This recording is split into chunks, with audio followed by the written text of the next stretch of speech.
Hello, everyone, and thank you for joining us today to unpack FEOC rules and discuss what nonprofits need to know to protect ITC and direct pay. Today's presenters include myself, Nicole Withrow, Director of Sales for Collective Sun, and my esteemed colleague, Lee Barkin, Chief Community Officer at Collective Sun.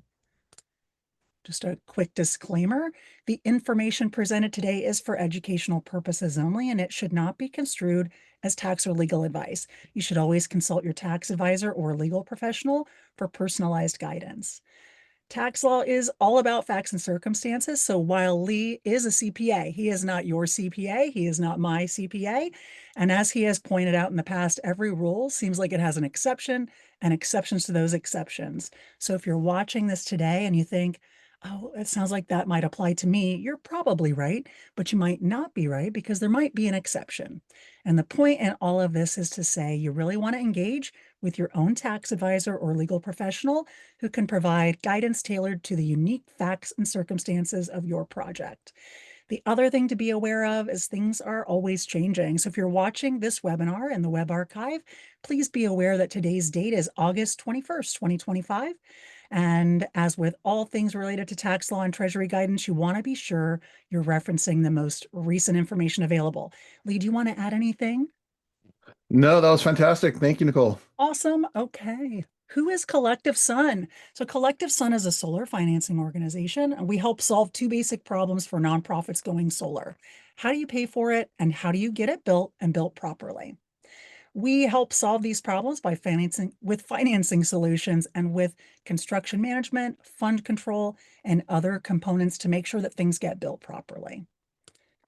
We've been doing this for a while, and because of that, we have a unique understanding of the financing challenges that nonprofits face and the tools to overcome them. And since about 2011, we have helped hundreds of nonprofits fund solar projects that free up their resources to better serve their communities. Lee's showing my bragawatt slide, so I will brag for a moment. We currently have projects in 24 states and counting, totaling over 31 megawatts of projects and more than $84 million in projects. All right, there's a lot to cover. So without further ado, I will hand it over to Lee and we can start diving in. Lee Barkin, take it away. Thank you so much, Nicole, for that great opening and introduction. And thank you also to Rosanna, who is not just helping out with the tech today, but all the amazing content that I know folks have been enjoying in the articles. Thank you again to Rosanna for all that amazing support. So we are here today to talk about FEOC, and to talk about FEOC, we have to start at the beginning, which is the OB3, and we have a number of webinars and recordings on this, so you've probably heard all about it. And just as a quick recap, this is the reconciliation bill that was passed on July 4th of this year. When you get the slide deck and recording that Nicole mentioned earlier, I highly encourage you to come back here and click on these hyperlinks and just read the bill. Everyone complains about how long they are, and the reality is this is like 20 pages. And sections 7512 and 7513, you can handle this. Just go in, read it. It's not that complicated, and it'll answer a lot of questions. And the first thing after you read it, you'll go, oh, wow, there's a major sense of urgency to start my projects right away and safe harbor under these provisions. And the other things that sort of cliff notes you'll take away from reading it are that solar tax credits are going away. And here's how the rule landed. It is you must place your system in service by December 31, 2027, or you must begin construction on or before July 4th, 2026. And if you get that begin construction, then you have 4 years, maybe more than 4 years. We have other videos that talk about beginning of construction and how that all works. But those are kind of your two pathways to preserve the ITC. You miss those, you miss the ITC, and you're out of luck. The other thing that's new in OB3 is the foreign entities of concern. That's today's topic, the FEOC, or what we call the ITC disqualification gauntlet. It is like a challenging race that you have to go through and demonstrate that you don't get disqualified. And if you make it to the other side, you still get your ITC. This language also had a safe harbor that was based on beginning of construction. on or before 12/31/25. So getting your project started, beginning construction this year is going to exempt you from everything that you're going to hear about today with FEOC. Not well, the portions related to the supply chain are going to be exempted, and the material assistance rules are going to be exempted. The primary ones that you should be concerned about, if you're on this call, you're a nonprofit, you're doing some distributed generation, rooftop, or in your parking lot, these are the things that you're going to care about. So I've bolded the begin construction. Those are kind of really key important terms. And we have another video just about beginning construction. In fact, we'll do another webinar in a couple of weeks just on beginning of construction because this is such a hot topic. But we're not going to focus on that today, other than to mention that there are 16 years worth of historical precedent and guidance, a great body of knowledge that we already have built around these two pathways of physical work test or the 5% safe harbor. And those are historically what we've understood to mean when someone says beginning of construction in the law. But what happened 3 days after the bill was passed was an executive order was issued that instructed Treasury to change some of these safe harbors. There were some folks who were not happy with the broad, with what they saw as the broad nature of some of these safe harbors. And so the executive order instructed Treasury to provide new guidance. And as I said before, this executive order was trumpet noise. And it was trumpet noise because you don't need an executive order for Treasury to, uh, in order for Treasury to issue, uh, any kind of guidance. Treasury can issue guidance anytime it wants. It can rescind guidance anytime it wants. And, there's no need for an executive order. Nevertheless, we did get this executive order, and there was a lot of ambiguity for a period of time about what's going to be in the executive order. So the executive order came out last week on Friday. So August 15th, the executive order, the Treasury guidance came out on August 15th. And I would encourage everyone to click this link and read the notice. Again, this one also is only 20-ish pages, and I found it to be really well written. I thought it to be helpful and instructive, which is what they're intended to be, and provided great information. So I'd encourage you to check it out. And if you don't have time, you can check out our video, which we published on August 18th, talking all about what was in the Treasury notice that came out on August 15th. But here's the Cliff Notes. So the notice was very restricted in scope. It was just for wind or solar projects that are trying to assess this beginning of construction definition for the on or before July 4th. That's it. Physical work remained in place, very minor changes there. The safe harbor, the 5% safe harbor changed. It is now only available for projects at or below 1.5 megawatts. Solar projects, I should mention. Wind projects completely unavailable for the 5% safe harbor. And the continuous construction requirements functionally stay the same. So there were no changes there to get that 4-year, if you meet the safe harbor requirements to complete your project. The safe harbor, she also mentioned here this Treasury guidance didn't talk about foreign entities of concern. In fact, it only mentioned it once, and it was in this little footnote, and all the footnote said was this doesn't apply to FEOC. So all the guidance that came out on Friday is really only for wind and solar meeting the ITC safe harbor, nothing to do with FEOC, and they just said more guidance is coming. In fact, if you go back to the law and the bill that passed, it had a provision in the FEOC section that told us what beginning of construction is and referenced the historical body of 16 years worth of precedent and said that's what we mean when we say beginning of construction. So you already see here what's happened is a bit of a fork in the road. We now have two different definitions of beginning of construction. One of them that applies to solar and wind projects with respect to the July 4th deadline, and the other that has to do with FEOC. So there's now two different definitions inside, one set of rules. And that's something, to kind of pay attention to. So if you're a nonprofit, you're watching, um, and you're trying to figure out, how do I navigate this? How do I tackle it? You really should be thinking in terms of two different safe harbors.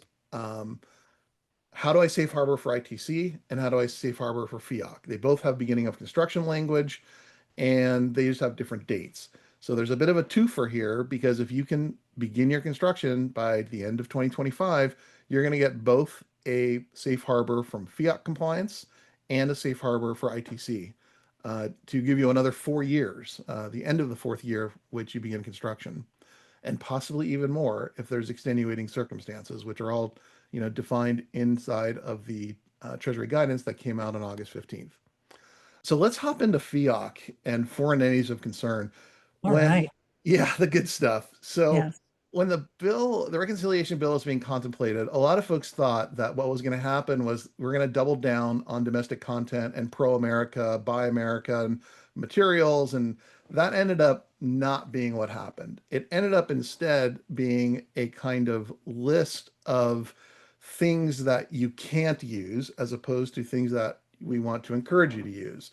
So the framing was all around sort of, I'm paraphrasing, but these national security threats, foreign adversaries and foreign terrorist organizations. And, it really functionally boiled down to four covered nations: China, Iran, Russia, and North Korea.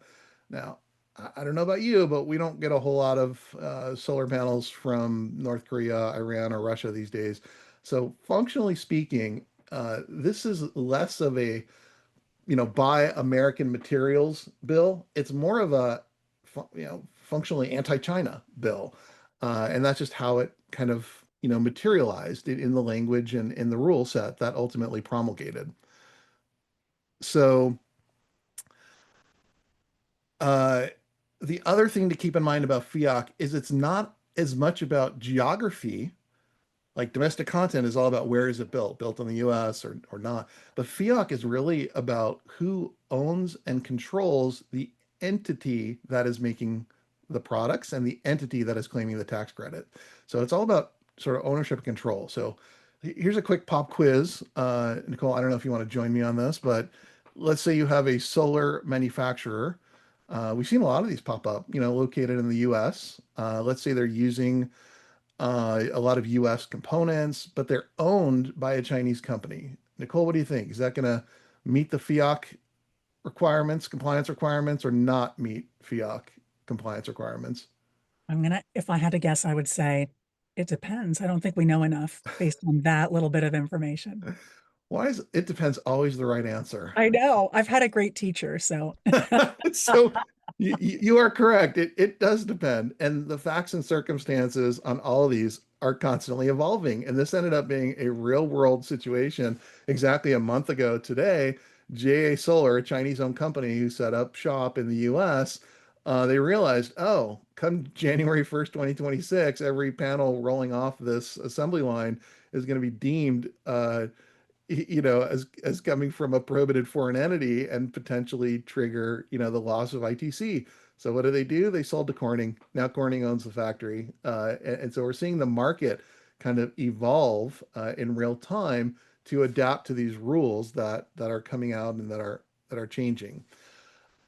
There's really kind of two frames everyone should be thinking through with FEOC, two kind of tests, if you will.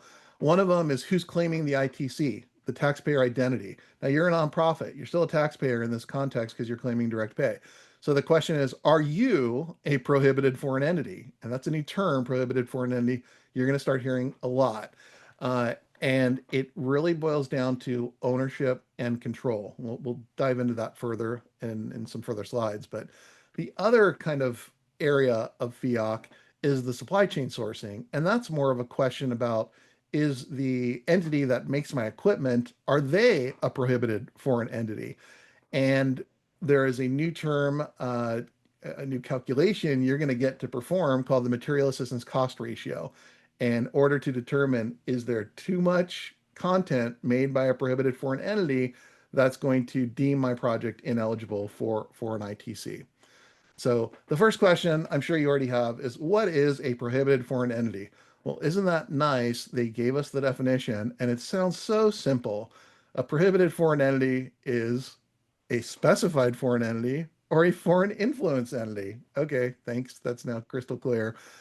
We have this new equation we're all going to have to learn, which is a prohibited foreign entity is a specified foreign entity, which we'll talk about in a minute, also incorporates a foreign controlled entity or a foreign influence entity. Oh my gosh, my head is already hurting and I'm only like on page one. How do you wrap your head around this? Uh, so let's dig a little deeper. A specified foreign entity in the law is four different things. There are all of these other laws that it referenced, which we'll talk about in a second, or they nicely threw in a fifth and just said a foreign controlled entity. So if you're a foreign controlled entity, you're automatically a specified foreign entity, which makes you automatically a prohibited foreign entity. So this reminds me a little bit, Nicole, have you ever seen those stacking dolls that like one fits inside the Yes. other and the other fits in the other? Like that's kind of what's going on here. But let's kind of put this and convert this into English.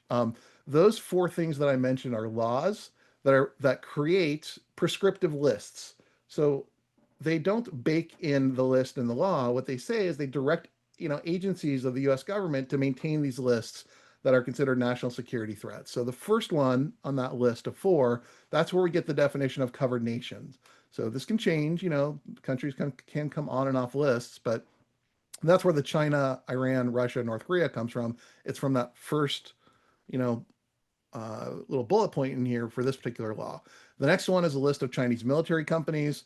The next one is the Uyghur Forced Labor Prevention Act. You may be familiar with this because there have been detentions of modules and tariffs put in place. This is something kind of outside the scope that's been, on our radar for a long time with respect to forced labor in the Xinjiang region in China. And panels coming out of that region have been tagged for other purposes, but they got put in here as well. That if you're also part of that list, then you're also automatically a specified foreign entity, which automatically makes you a prohibited foreign entity. And then the other was this list of Chinese battery companies, which was interesting. But the takeaway here is the specified foreign entity specified. It's a list. It's a prescriptive list. Or you're a foreign controlled entity. Now, foreign controlled entity, they give us this other kind of, wonky definition that again includes a government of a covered nation, an agency or instrumentality of that covered nation. There's this entity, well, person who is a U.S. citizen or national of a covered nation, but is not a dual citizen.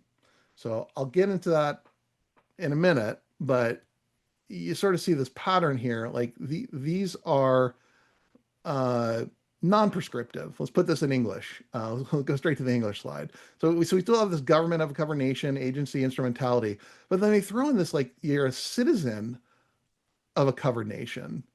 Now, again, if you hold dual citizenship with the U.S. or you have a green card, you're off this list. But if you're just a citizen of one of those four countries, you're a foreign controlled entity. Like that's kind of interesting for reasons we'll talk about in a minute. And then also, if you're incorporated or your principal place of business is in one of those covered nations, then you're a foreign controlled entity, which makes you a specified foreign entity, which makes you a prohibited foreign entity. Like these are all getting rolled up with some pretty broader, like non-prescriptive definitions. Now, this is not like a list like the first ones were. This is kind of a broader, scope. And then they threw in number 5, which is an entity controlled by one of the above.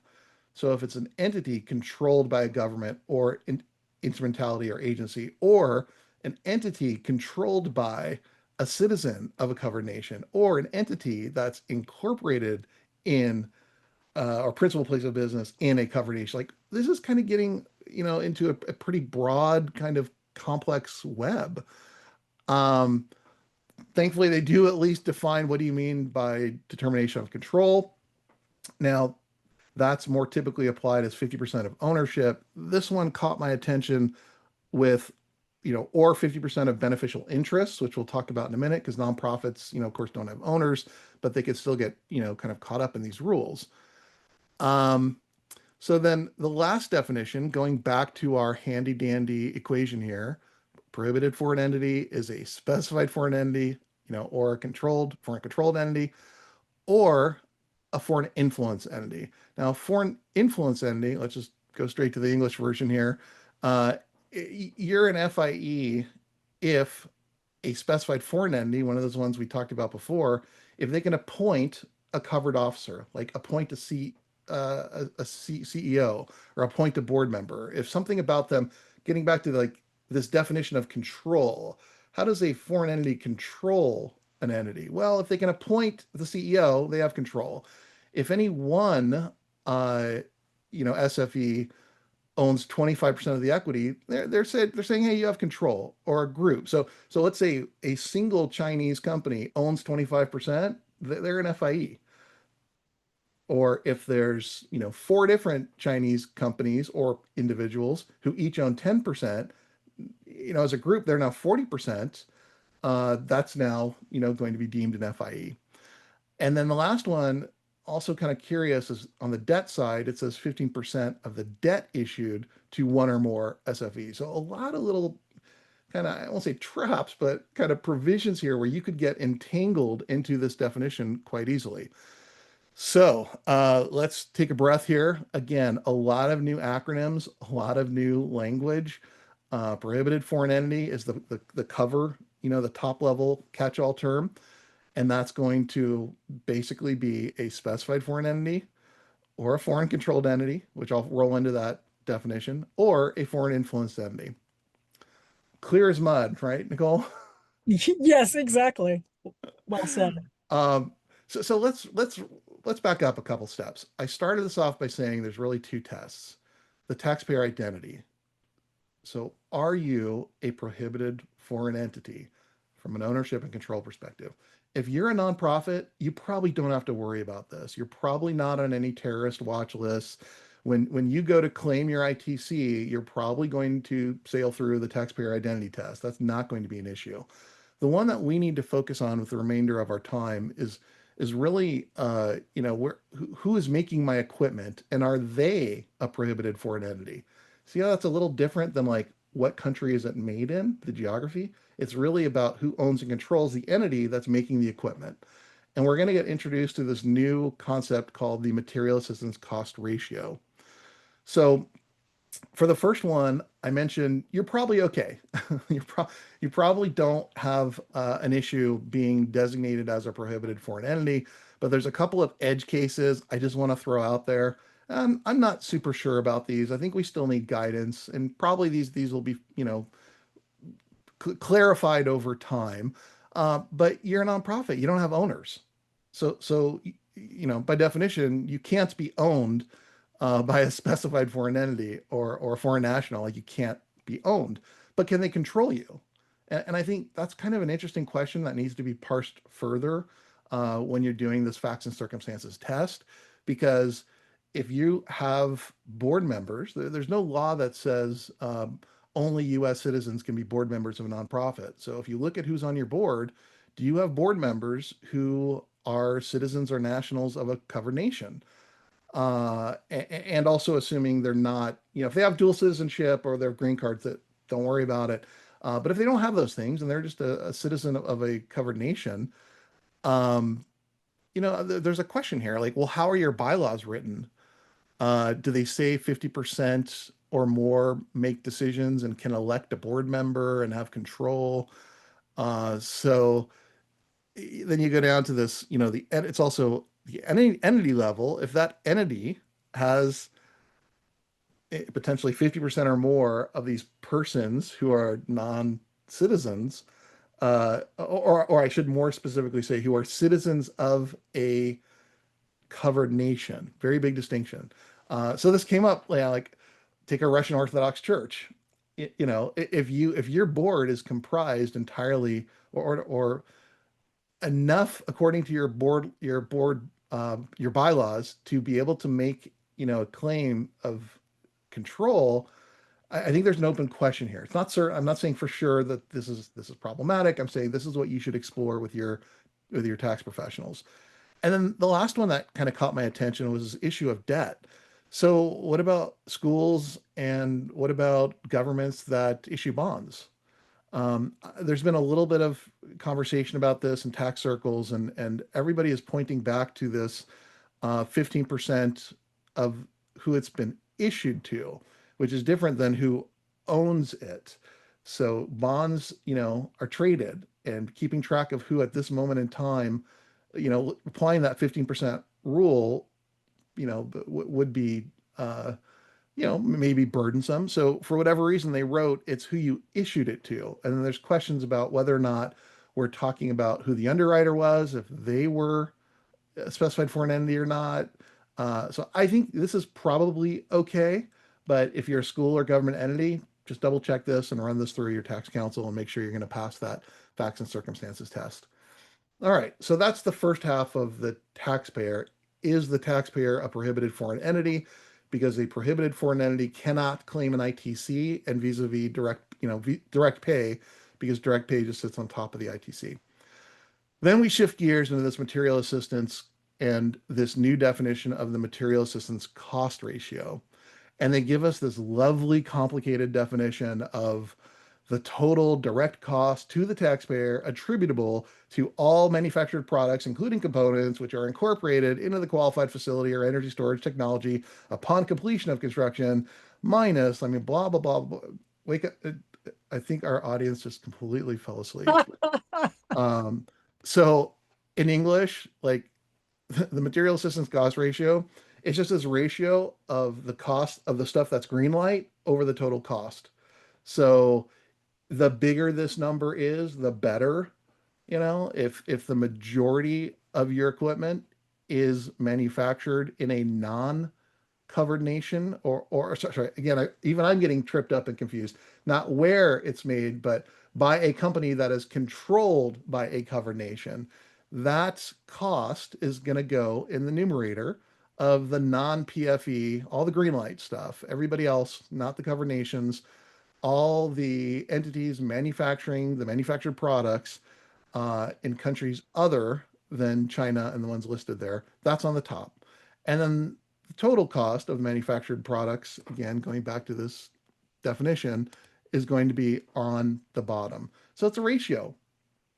And the bigger the ratio, kind of the better through the view, of this particular law. And then they give us these threshold percentages. And the threshold percentages are different for qualified facilities and batteries. And you'll notice there's this huge kind of jump here. So in 2026, starting next year, in order to, sort of pass this material assistance cost ratio test, you're going to have to demonstrate that 40% is the green light stuff. And 55% of the batteries is the green light stuff, functionally not coming from China. And that's going to be complicated. How complicated do you think it'll be?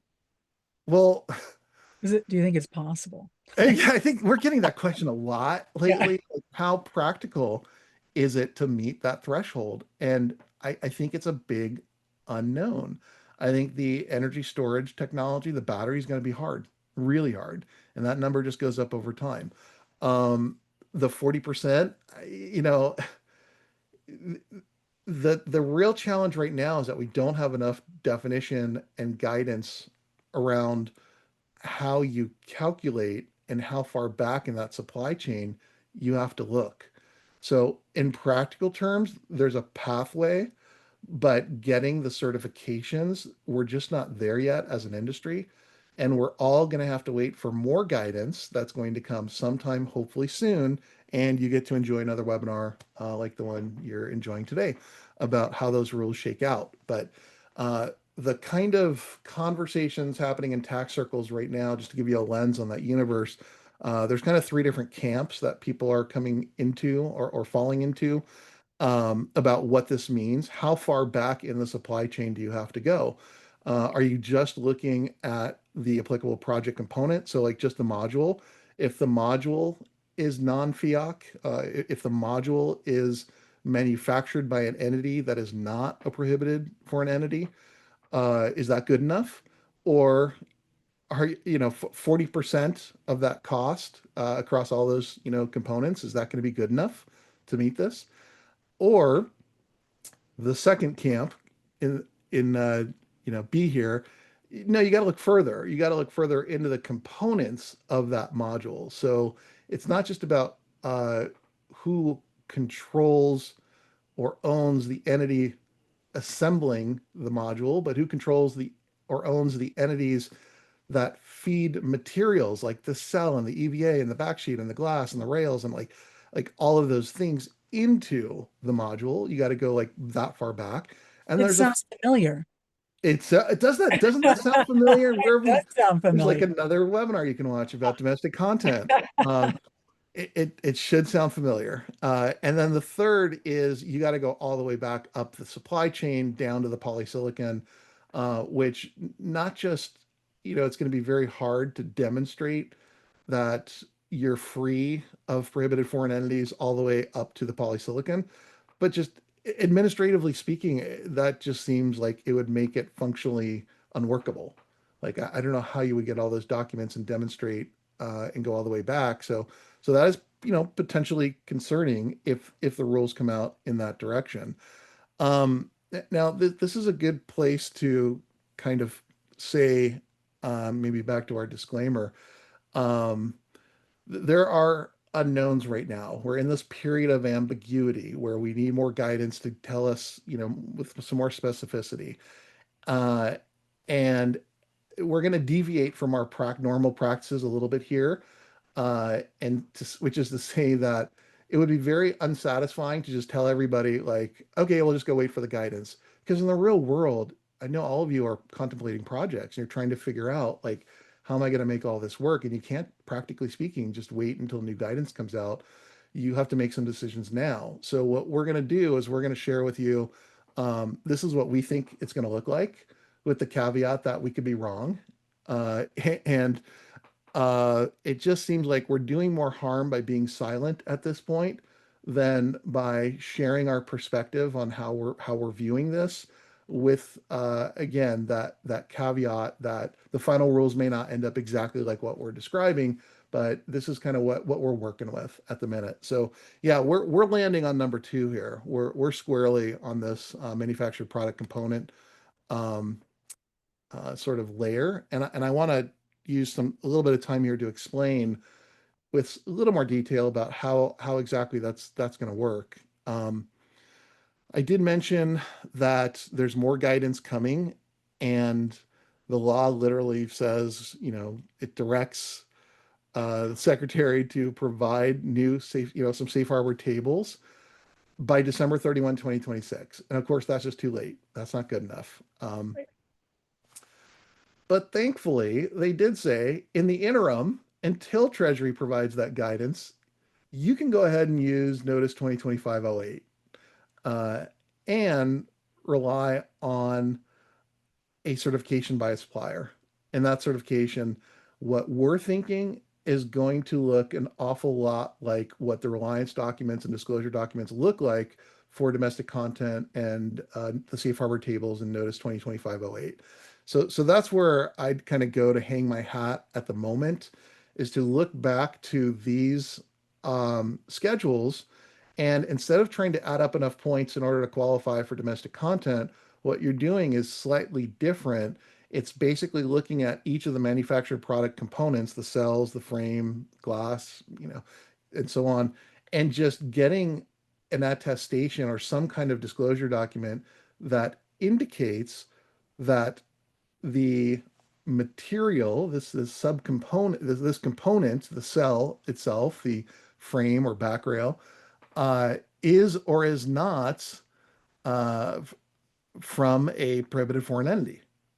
And so we have not yet seen how the supplier marketplace will react to this. Uh, I've actually seen my first FEOC disclosure document, and it was garbage. It did not meet the qualifications or thresholds that are laid out in the law, but it took an attempt. It took a noble, stab at trying to like provide information, but it's going to take some rework. Industry is going to have to get up to speed. I hope by the time we do some future webinars, I'll be able to show you like, here's just how these are, being done by industry. But at the moment, they don't exist. And so the way that you're going to have to get satisfied is to add up enough of these numbers so that if the cell is not labeled a prohibited from a prohibited foreign entity. So take the cell and take, the frame, and those two together are going to put you over 40%.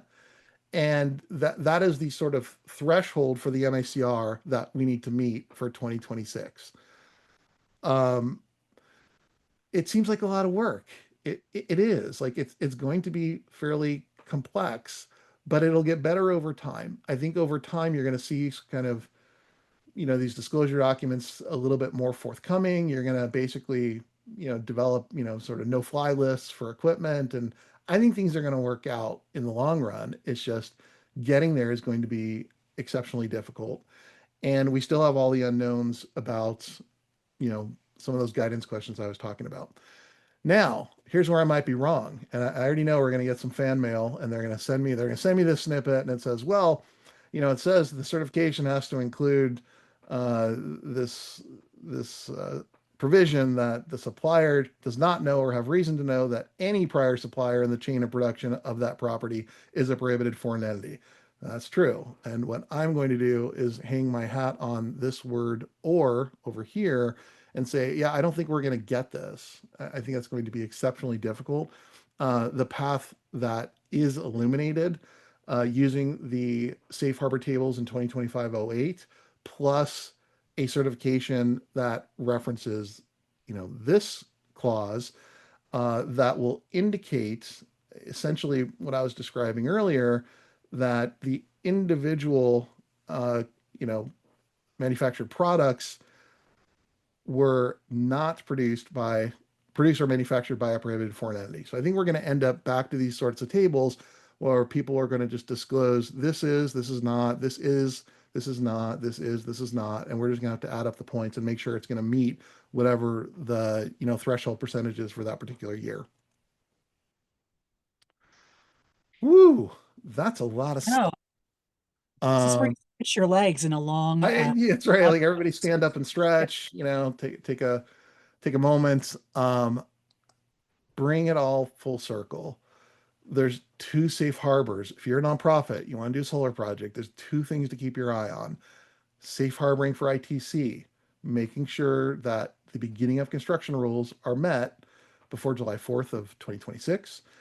And all that fun stuff I just talked about with FEOC, if you want to avoid all of that completely, please try to safe harbor your project by beginning construction before 12/30, on or before 12/31/2025. So you have a window right now to get a toehold in a universe that does not need that FEOC compliance just for the material assistance rules. The other ones, there's a bunch of other rules that are still going to apply, but those material assistance rules are really what you need to keep your eye on, because I think that's where a lot of the concerns are going to end up being. And you can sidestep all of that by beginning construction. And now that we have the Treasury notice from August 15th, we have clarity on how to reach beginning of construction. If you still have questions, we have more videos on our website about that definition of beginning of construction.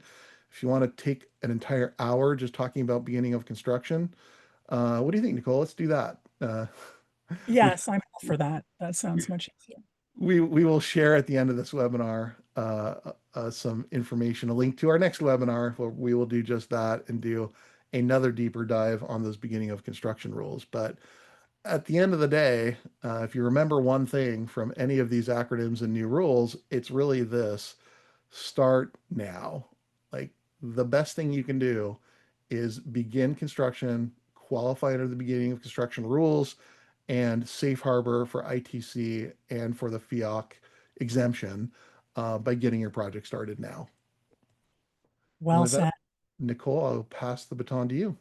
All right, we can talk about solutions. So earlier I mentioned that we have solutions that solve two of the major challenges nonprofits face when they're going solar. And the first one being, how do you pay for it? The second one being, how do you get it built and built properly? So we do this with our solar loan and our solar power agreement, or SPA. That SPA is a subscription or third-party ownership model, by the way. If you want to own your solar system, the Collective Sun Solar Loan may be the path for you. The loan features a payment holiday during construction. There are no payments until the system's installed. There's no collateral beyond the solar equipment itself. No personal guarantee required, no prepayment penalties. A variety of risk mitigating best practice requirements are included to protect our nonprofit partners. And we also provide some project management support with the loan, as well as installer vetting. And this loan also includes our direct pay tax filing service and post-installation performance verification. Say that 3 times fast, Lee Barkin. Wow. If your nonprofit is more aligned culturally, like your internal culture leans toward maybe not owning the solar equipment, you're more in tune with an SPA or a subscription model, where our third party ownership structure, where Collective Sun designs a solar system, chooses a vetted qualified installer, manages the construction of the solar system, owns the solar equipment, monitors the system's performance, is responsible for operations and maintenance, and provides performance guarantee. Then a subscription model like the SPA, that could be the right path for your organization. By the way, in this scenario, Collective Sun Foundation, our nonprofit, owns the equipment and you own the energy generated by the solar system. And I think the biggest kind of question that you face early on is really, how do you decide which is the right path? Deciding which option you want to pursue, loan or SPA subscription, is really where you have to start. And it's a question that really, again, it comes back to what's our internal culture? Do we want to own? Do we prefer leasing structures, or something that looks like a lease, which is how you might relate to that subscription model? It's important to have this conversation with your green team early on, so you know which option you want to pursue. If you're not sure how to start that conversation, you could ask yourself questions like, do we have in-house construction management expertise? How comfortable are we bearing construction risk? Are we comfortable bearing long-term ownership risks? How do we feel about navigating beginning construction rules, safe harbor rules, FEOC rules on our own? And again, there's no right or wrong answer here. It's all about figuring out what makes sense for your organization and the resources that are available to you. A few bonus thoughts here for either path. With both of these solutions, the loan and the SPA subscription model, your organization owns the energy generated by the solar system. Both also require you to insure the solar system. And if you're considering a rooftop installation under either of these models, you do want to make sure your roof is in good condition and ready to receive a solar system. I think with that, we do have some additional resources that we can share with everyone who is joining us today. We invite you to check out our website at collectivesun.com. There are lots of great resources, whether you are a solar champion and you're just really hungry for information. There are a lot of great videos, a lot of great articles. You can read articles telling the story from the perspective of other nonprofits who've gone solar, which I know a lot of folks find super valuable. Also, if you want to reach out to us, by the way, after this webinar, of course, not during it, you can do that at collectivesun.com through our contact us page.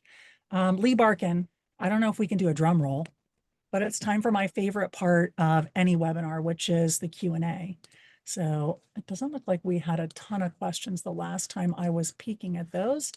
No, I wasn't peeking at the Q&A questions while you were talking about FEOC rules. Here's a great question, actually. I'm going to jump right in with a question about, am I correct that in the recent Treasury guidance, begin construction for projects under 1.5 megawatts AC is still the 5% rule? Lee Barkin? Am I correct that it's still the 5% rule? Yes. Yes. In other words, that 5% rule didn't change if a project is under 1.5 up to 1.5 megawatts AC. So correct. So that is the big takeaway, that the Treasury guidance from August 15th said, if you're, under at or under 1.5 megawatts, you can use the physical work test if you want, or you could still continue to use the 5% safe harbor. The challenge for projects over 1.5 megawatts is that physical work test is now the only pathway for them. That's the only option. And wind projects, by the way, only physical work test. Wind projects, even under small wind, under 1.5 megawatt, cannot use that. And by the way, that's effective September 2nd. So one of the other sort of bonuses of that guidance, some folks were thinking that the guidance would be retroactive and apply retroactively. No, it wasn't even like as of today, the day the guidance comes out, which is often the case. The guidance said you still have a couple weeks here. Like if you can wrap up, if you're relying on that 5% safe harbor and you're above 1.5 megawatts, you technically uh, have until September 2nd. So that's also something to keep in mind. For folks on this call, if you're doing a rooftop project on your church or your school or your YMCA, Boys and Girls Clubs, like look, you're going to be under 1.5 megawatts, and you're going to be able to continue to use the 5% safe harbor rule. So the Treasury guidance in many respects was kind of mild, kind of trivial. They changed a little bit of the tweaking of the language, but functionally, no changes, no major changes that you have to be concerned with. So you still have to go through the detail of what does it mean to begin construction, pay or incur 5%, and you know make sure you're doing more than 5% in case the cost of the project ultimately increases because it's 5% of the final project cost, the tax eligible basis of the project, not 5% of what you thought it would be when you started. So if you have cost escalations, change orders sometimes happen. You don't want to blow your 5% exemption by having exactly 5%. But to answer that person's question, you're good. If you're at or under 1.5 megawatts, you can rely on the 5% safe harbor just like you would before the Treasury guidance, just like you would before the EO came out. All right, we're going to talk about, well, I'm going to ask you a question in regard to the 15% debt rule. So for school districts and munis going after direct pay, will they have to show who their bond holders are or just their underwriters to prove they are not foreign influenced entities with respect to the 15% debt rule? Yeah, so my current view on this is that it's not who currently owns it. It's who was the initial sort of owner. And I think you have to parse that with your counsel to understand, is that the underwriter we worked with, or is that the first person who purchased it from the underwriter? But I think it is a moment in time, the way that that language is written, is that who it was issued to, not who currently owns it. Okay, And if I can go sure. back while one other comment I wanted to make about that 1.5 megawatt, be aware that there's special aggregation rules that are a little different.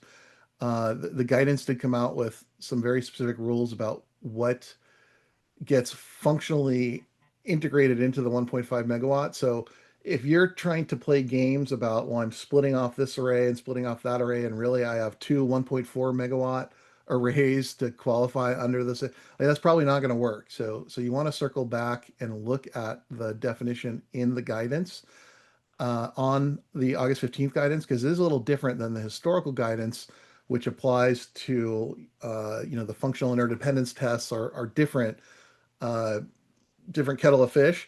The rules in the August 15th apply specifically to the 1.5 megawatt threshold. So just be aware, we've already run across our first project that's going to have to address this issue. Uh, the 1.5 megawatt, uh, has some rules around what is incorporated and what is not. Got it. I'm going to read this one exactly as it's written because I think it's going to give you some great opportunities to kind of hone in on some specifics here.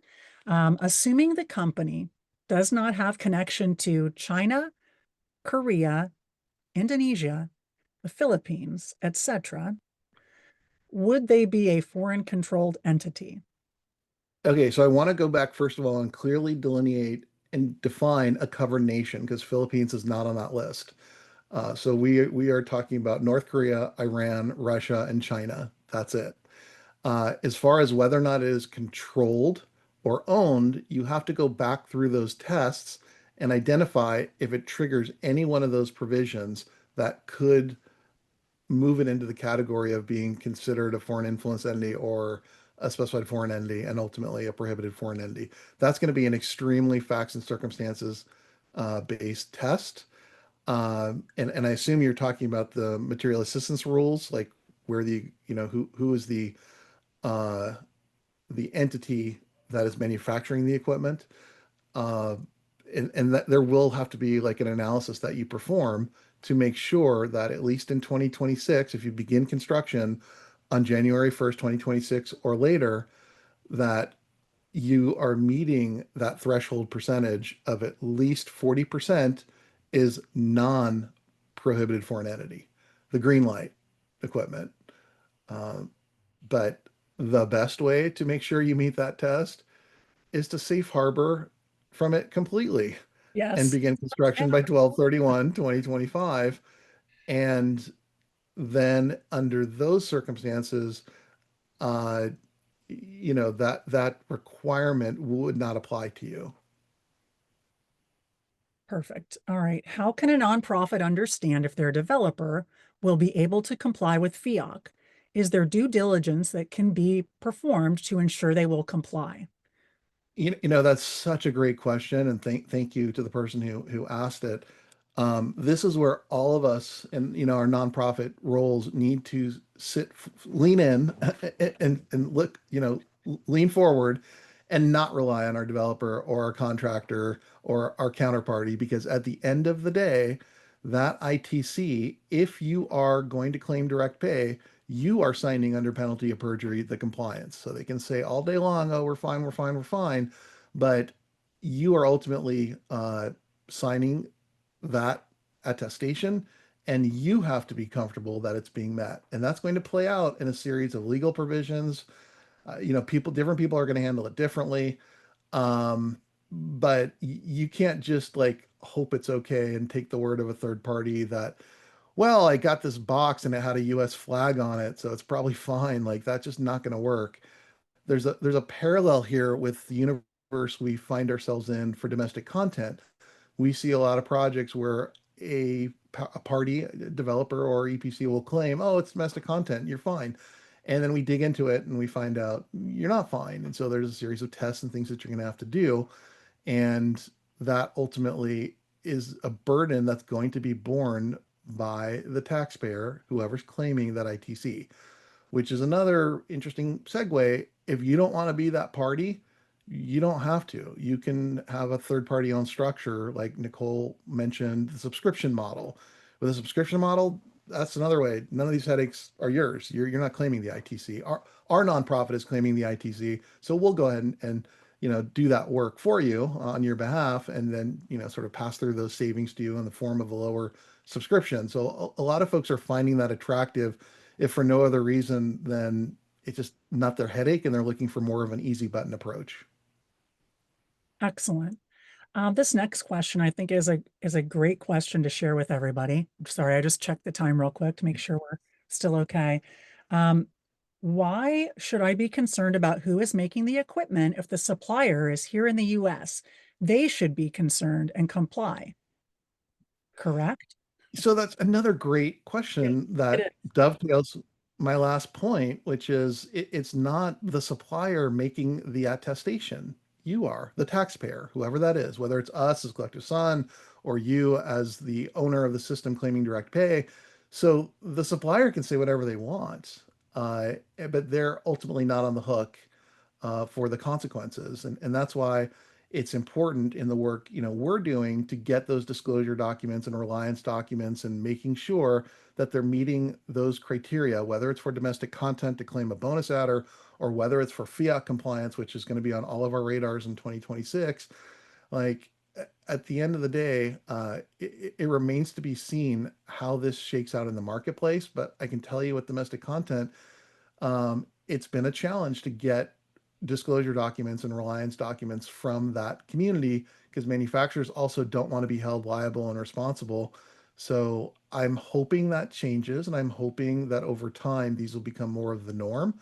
But at the moment, it's we're just not at that place yet where it's well absorbed and well understood by the marketplace. So you are absolutely on the right track by asking your supplier and asking your solar installer, asking your developer, like, can you show me the FEOC disclosure documents?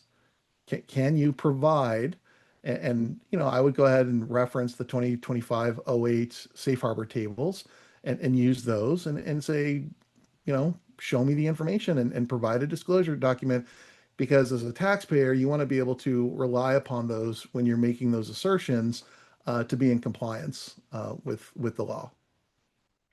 I'm going to do one more question, Lee, and hopefully we can squeeze it in and then we'll wrap up. But is FEOC applicable to all projects, no matter the size of the system?